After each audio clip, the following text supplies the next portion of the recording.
Well, he's been described as the trailblazing troubadour. Singer-songwriter Neil Finn is certainly staying ahead of the musical game with the innovative recording of his new album, Out of Silence, released September 1. This is our attempt to make a serious record right in front of you and not to put any pressure on, but yeah, let's go and do it. If you want to take your place. The former Split Enz Crowded House star, who along with brother Tim put Te Awamutu on the musical map, has been a solo artist for many years but has never really been solo. Along the way, Neil has collaborated with a dizzying array of international performers, either as a songwriter or on stage, and he holds big sway in the music world.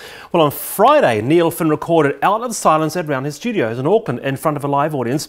In the studio and around the world, the 3 previous Fridays he'd also live streamed recording sessions on YouTube, Facebook, a modern approach, but which in fact harks back to the old days of recording. Get the album right on the day, no double takes. Anybody got any existential concerns, or are we just the usual one?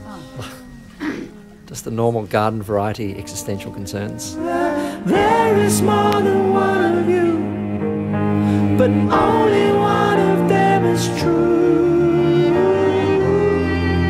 Neil Finn, it's a pleasure to have you on our show. Nice to be here. Hey, look, Thank you. I was just wondering, I mean, here we are around Roundhead Studios. It is an extraordinarily beautiful space. You've got the chandeliers, but can I ask about your mixing desk? Is it true that that desk there has a cigarette butt mark made by Keith Moon from The Who? Yeah, that's what channel is that, Paddy? I think it's 28. 28, channel 28. Yeah, he was obviously a bit lazy to get up and find an appropriate vessel to put his cigarette out. Yeah, so he chose to stub it out on channel 28. So that desk there must have quite a history. It's got a big history. It was built for The Who. Ramport Studios was their studio in London, and I think Pete Townsend commissioned it. And it only was there for 2 years or so. I think they recorded the album Who's Next, or maybe the one after that. Hang on, Who's Next was recorded on that? No, what's the one after Who's Next? What's the next one after Who's Next? I think it might be Who Are You, or something like that. Well, that was the song, because if you look at the video of For Who Are You, there's a very brief shot of that console in the studio, and it then moved to Bearsville in upstate New York, which was a very well-known studio Todd Rundgren built, and that was used on records such as Grace by Jeff Buckley. You're killing me. That was recorded on that on that disc, yep. And half of Automatic for the People by R.E.M. and a bunch of Rolling Stones things and a whole lot of stuff. So how does it come to be in Auckland? Because when I decided to do the ridiculous thing of build a studio here in this space properly, Nick Launay, the producer and a friend of ours, was in town, and I asked him, if you had a choice, what would you recommend to be the best good old vintage desk? And he said a Neve from this era, which is the mid-70s, is his favourite sounding desk. And so I just scoured and saw what was available at the time, and this happened to be for sale for what seemed like a modest price, until we got the cover off it and realised it was dusty and needed massive amounts of work. Still, in you know, reality, a great machine, but it had a lot of work needed. Very cool. The guy who's the local Fix-It, Mr. Fix-It guy, Doug Jane, who knows more than anybody about that stuff, took a look at it and said, you know something, you should put this one in a rack. They just means take all the components out and put them in a rack, make it easy for him to fix. He knew that it was going to be a nightmare, and I've seen him under there many, many occasions. Little bit of musical history right here in New Zealand. Now, this is where you've been live streaming these recording sessions to tens of thousands of people across the world for the past month on Friday nights. Mm-hmm. What is it about this style of recording, Neil, that appeals to you? I love the medium of live streaming, and I've been doing performances using it since 2001. Wow. Quite regularly, really. I've just loved the whole uncurated, undirected nature of it, in the sense that there's no gatekeepers. It's not a TV show. It's not radio. It's got its own character, and you can communicate directly with the audience. And kind of, if you've got the right people around you, kind of direct from the floor, really. Say, well, I think the night you came, I maybe made a comment about no shots of my hands on the fretboard, because one. I've always had a real aversion to that. If you're in a TV control room and I said that to a camera, there would be no response whatsoever. They'd just go, what's this guy talking to me for? The director talks to me. Yeah. But in here, people go, you know, like that's what the internet feels like to me. It feels like you get a chance to create your own event, have it exactly the way you want it, and communicate it directly to the people who want to watch it. And, I mean, it's what struck me being here. I mean, it was immediately engaging, and it brings in the public, your fans, other musicians into the process of recording an album. So it's quite an unusual process for an artist, isn't it? It's an unusual way to record an album. Everything about it, as you may have alluded to before, in a way, it's quite a traditional. In essence, quite a traditional thing to learn songs really well and practice them hard. I had big aspirations for the sound of this record. I knew that the songs that I had made for this record would really deserve the treatment with strings and a singing group. It's something that's been brewing in my head for quite a while. But to then transplant that into a live event that is in full view is just a way to me of creating an event and a sense of occasion, and also, you know, getting down to the business of actually finishing the bloody song and getting it arranged and knowing what it is. And then once it's that set, once you've bolted it together, really it's a delight just to be able to perform it.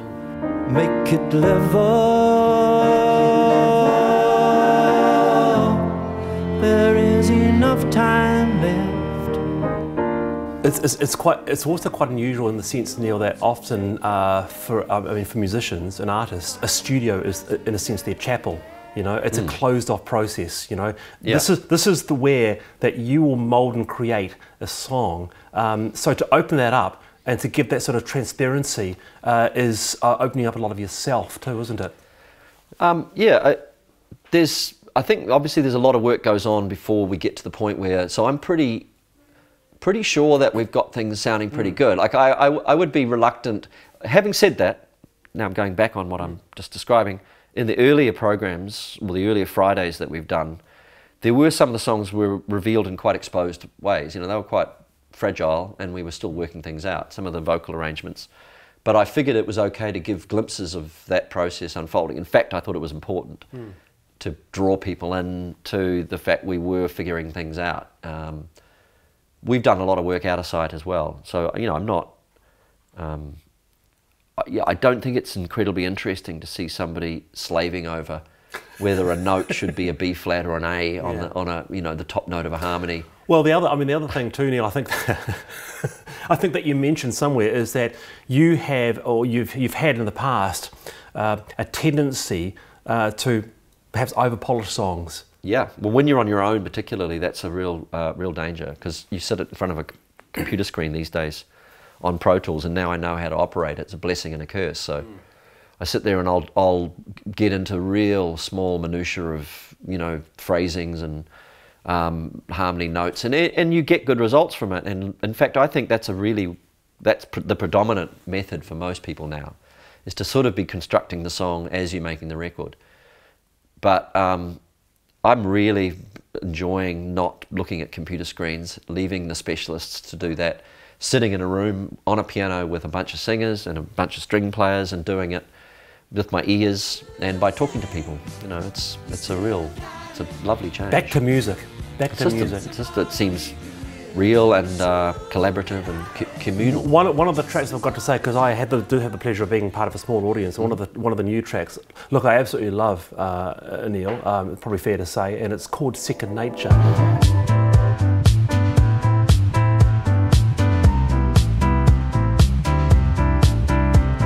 It's a bit of a different type of style for you, perhaps, if I may say so. It's almost, for me, it's like a cross between Daft Punk and Love. Is that fair? You got I hadn't thought about the crossovers, but reference points. But I'm happy with whatever. Both? That seems good. Yeah, I hadn't thought about it. It is, I guess, it's a little different groove for me. But there was a night about 2 years ago, and I played the piano for about 6 hours in a row. And I do play piano sometimes for extended periods, but it was a particularly productive night, and I was on my own, and I'm not sure why I had the energy, but the next morning I listened to it and I realised that there was probably 6 quite really solid ideas in there, and I went immediately and tried to do little rough, you know, nonsense vocals on them and stick a couple of harmonies on and maybe a guitar here and there and a bit of extra piano. And those 6 songs are all on the record now, and they sort of dictated an atmosphere. They didn't seem to be traditional pop songs, and Second Nature was definitely one of those. And where the piano was going, had that kind of vampy, and that groove. I think it had the groove, yeah. Second Nature. You know, you could do beatbox. Yep. You should consider it. If I was a songwriter, I'll start with the rhythm track. Yeah, oh, it's a great place to start. Yeah, it's a really good thing. I sometimes go and sit on the drum kit, even though I'm a remedial drummer, and try and write a melody as the first thing. Really? But if I'm playing drums, I can do it because you know where you want the rhythm to fall as a That's vocal. the one. So. That's the one. And that's why acoustic guitar is so useful, because it's such a good rhythm instrument. Yeah. So apparently one of the Friday night live streams was seen by about 300,000 people. Big numbers, but live shows are what bring in the money, don't they? I mean, are you playing the long game with us? I guess the idea is people watch these online, then come to your shows later. I haven't thought it through. You know, like this has been such a all-consuming undertaking, and probably more intense than I could have imagined, even though I kind of knew what I was throwing myself into, that I haven't even thought about touring it or playing live at all. It would seem strange if we didn't get a chance to do it somewhere. I suppose it's not the sort of thing you're going to take on the road with the personnel, but given there's 40 people, it's going to be, you know, incredibly expensive to mount that. There's ways and means of doing it, maybe with you know, you get some ring-ins in different cities. But it seemed like a really nice, pure idea just to follow through to the point where the album came out, and then actually let the music get out there and see what it dictates. You know, if it's got a life beyond that, it's because the songs will be travelling and people will be going, hey, can you come and do this arts festival or that arts festival?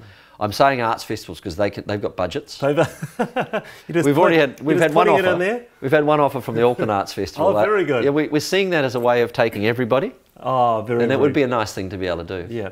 You're quite the ambassador, and this is quite a sort of an interesting thing, because you're quite the ambassador for the internet, as opposed to both getting the music out there, but also to actually using the internet as part of the process of music. And I was thinking that that's all very well for you, Neil, who can support yourself through massive royalties from Don't Dream It's Over. Huge! Yeah. You know, but artists like the great Phaser Days, they can't do that. So what advice would you give to young artists out there? You know, in terms of Amelia's been enjoying her spell, and she. I have been paying all the musicians. I mean, not enough to retire on, but you know, understanding that. Yeah, I wouldn't be glib about. I know exactly what you mean, and I think I was probably, at times I've thought that maybe I lived through the golden age of copyright. Absolutely. Maybe copyright isn't now. Well, it's a different beast unless you can get a song in a film or on an ad. And now the reason I think people are a lot less judgmental about people using their songs in ads is that it's an obvious income stream that is to some degree compensating for the lack of royalties. Record royalties, and people buying records is a very rare thing now. Spotify is the main show in town, and I understand that, and I recognise it, and I wouldn't want to be glib about it. And as you say, I am actually fortunate. I've done well, and but I just think I'm also just able to look at the internet like I don't want to be. I don't understand how it all works, because people are mounting these they're building their whole worlds, young artists, and taking it to the world. With all the social media, they're on all day, aren't they? What do they call it? Always on is the state that young artists are in. So if you were starting out recently, if you were a young artist, Neil Finn, starting out, would you be worried? Oh, I don't know. I don't think so, because to me, a young artist starting out could be just thinking about. I'd be worried about how good my music was. That's the first thing I'd be worried about. And I think there's always going to be a way of making. If your music rises to the top and gets noticed, there's a way of capitalising on it, whether it's playing live or getting a song in a movie or creating an event that you can, you know, make money off, finding a sponsor. It's just not the old ways, you know, and that is a shame that records are not valued, have lost in a way a sense of value, because they were like precious things, you know. You get that, and vinyls come back for a good reason as well, because it has got some mana just to hold something in your hand and to put it on a turntable. Speaking of mana, you've brought in a number of artists in their own right who have, you know, who have done great things. I'm talking about the likes of Tama Waipara, Tiny Ruins, SJD.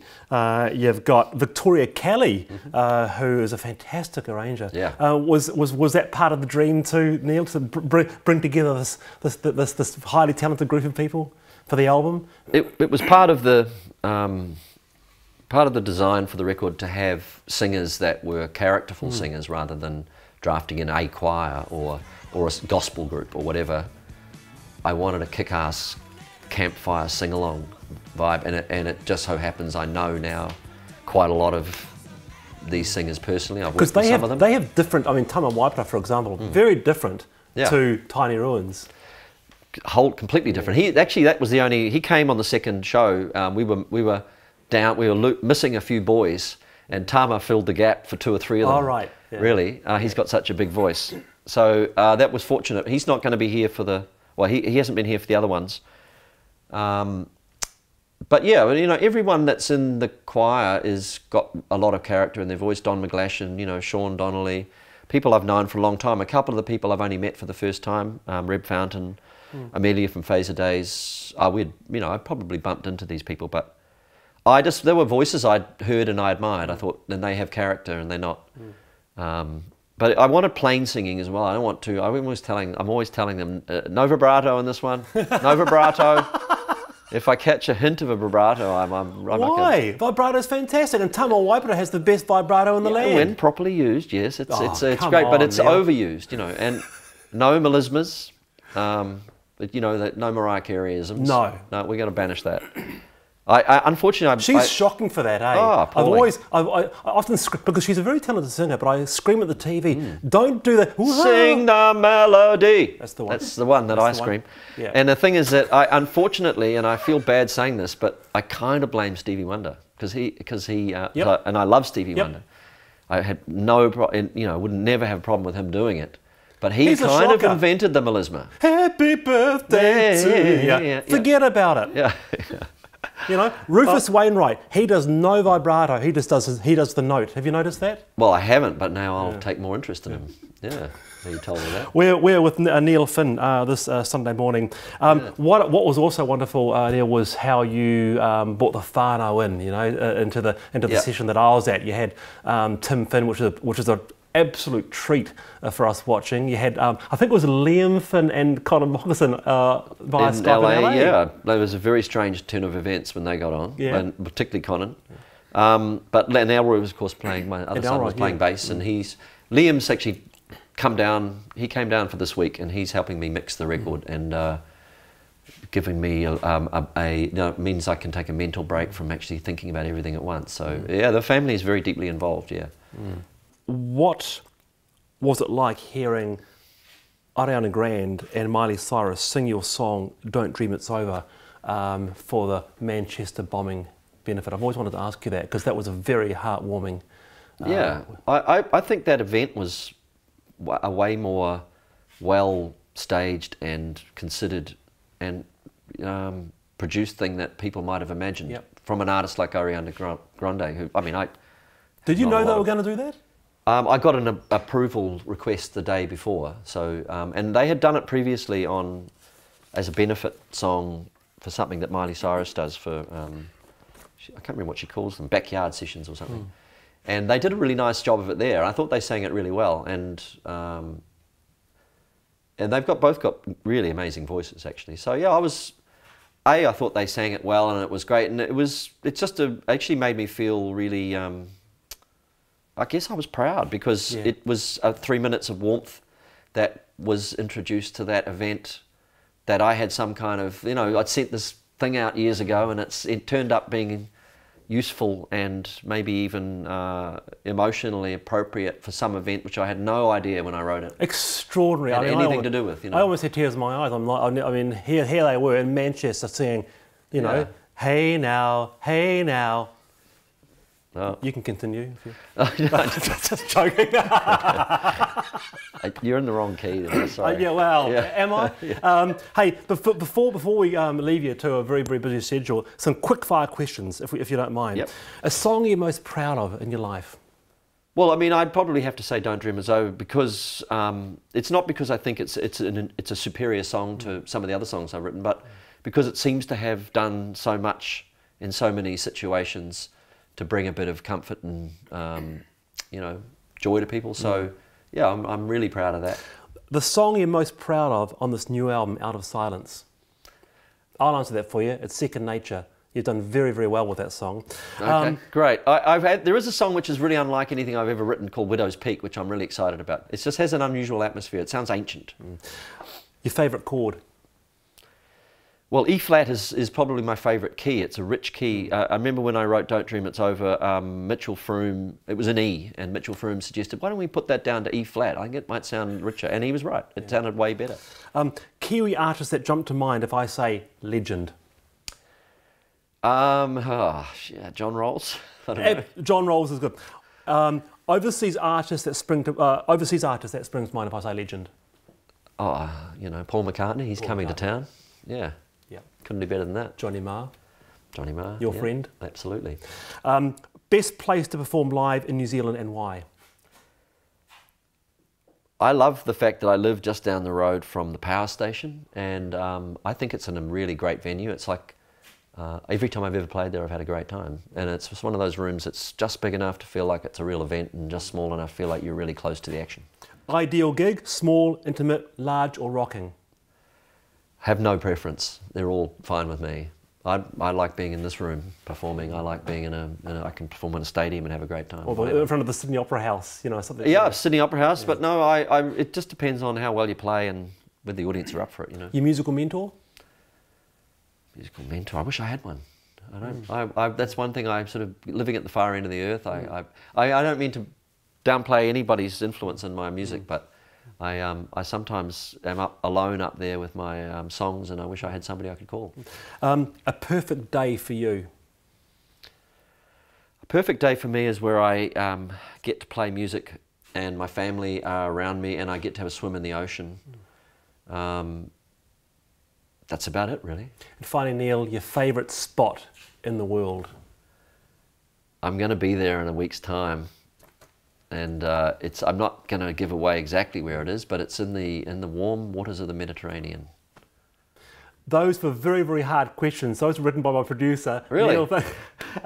Neil, you've been fantastic to have on the show. Oh, thank Sunday you. morning. I've enjoyed it. You're a great interviewer.